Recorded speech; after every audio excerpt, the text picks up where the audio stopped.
حضرت فضیل بن عیاض رحمۃ اللہ علیہ ڈاکو تھے، اور نرے ڈاکو نہیں تھے، ڈاکوؤں کے سردار تھے۔ تو ارشاد فرماتے ہیں کہ میرا طریقہ یہ تھا کہ میں ایک پورے قافلے کی صورت میں حملہ کرتا تھا تو لوگ ڈرا کرتے تھے اگر کہ فضیل بن عیاض کے ڈاکوؤں نے حملہ کیا تو پھر نہیں بچتے۔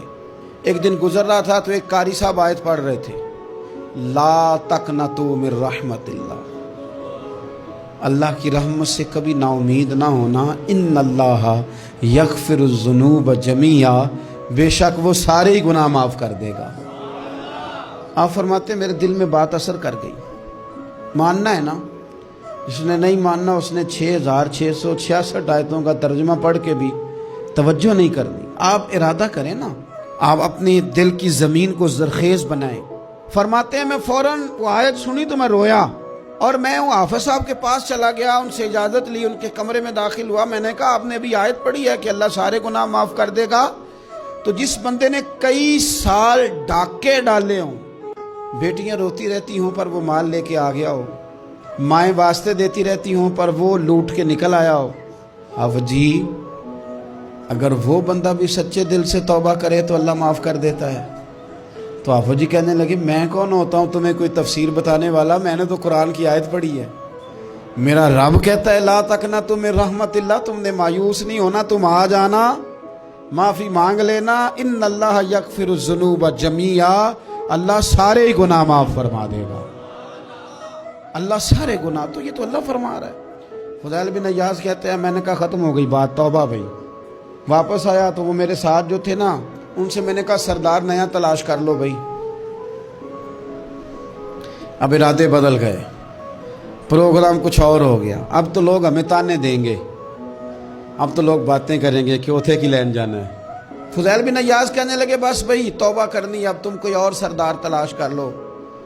اور اوپر سے نہیں کہا، توبہ کی تقریریں نہیں کی، دوسروں کو میسج نہیں بھیجے، اور لیکچر نہیں جھاڑے، رو کے کہا، درد سے کہا، دل سے کہا۔ تو وہ جو باقی کے تھے نا، ان پر سردار کی بات کا اثر ہوا، کہنے لگے سردار ہم نے سردار نیا نہیں ڈھونڈنا، اگر چوریاں مل کے کی ہیں تو اب تو اس طرح تو نہ کر، توبہ بھی مل کے ہی کریں گے، اب اللہ بھی مل کے ہی کریں گے، اب بس تو اگر ادھر جائے گا تو ہم بھی تو جائیں گے نا۔ اللہ اکبر۔ فضیل بن عیاض کہتے ہیں ظاہر ہے مال لوٹا کرتے تھے، میں نے مسئلہ پوچھا علماء سے تو انہوں نے بتایا کہ یہ تو حقوق العباد کا مسئلہ ہے، جو لوٹا ہے وہ تو واپس کرنا ہی پڑے گا۔ اب میں نے وہ پیسے جمع کیے، اب سارے تو میرے پاس تھے نہیں، جتنے میں دے سکتا تھا دیے، جو کھا چکا تھا وہ رہ گئے۔ ایک یہودی کے پیسے رہ گئے، اس کے گھر چلا گیا، میں نے جا کے اسے کہا میاں میں نے کر لیا توبہ، اور میں وہ فضیل بن عیاض ڈاکو ہوں جس کے تیرے گھر سے اتنا مال لوٹا تھا، میرے پاس پیسے کوئی نہیں، وہ پیسے لگ گئے، اب تو اس طرح کر مجھے معاف کر دے۔ وہ کہنے لگا نا جناب، یہ بھی کبھی کبھی ہوتا ہے، لوگ نا شرافت کو بزدلی سمجھ لیتے ہیں۔ فضیل بن عیاض سے کہنے لگا میں تو پیسے لوں گا، ایسے تو نہیں معاف کرتا۔ آپ فرمانے لگے پیسے تو کوئی نہیں، یہ سچی توبہ ہے۔ وہ کہنے لگا پھر اس طرح کرو، میری اونٹوں کو چارہ ڈالو، پیسے پورے ہوئے تو چلے جانا۔ کل ڈاکو تھے، ابھی وہ تلوار چلانی آتی ہے، نیزہ چلانا آتا ہے، ڈٹنا آتا ہے، اعصاب مضبوط ہیں، مسئلہ کوئی نہیں، لیکن توبہ سچی کی ہے نا، یہ سچی توبہ والے لوگوں کا طریقہ ہے۔ اس سے کہہ سکتے تھے کہ جا جتھو لب دینی لے لے، تجھے کہا معاف کر دے، تو تیار ہی نہیں ماننے کو۔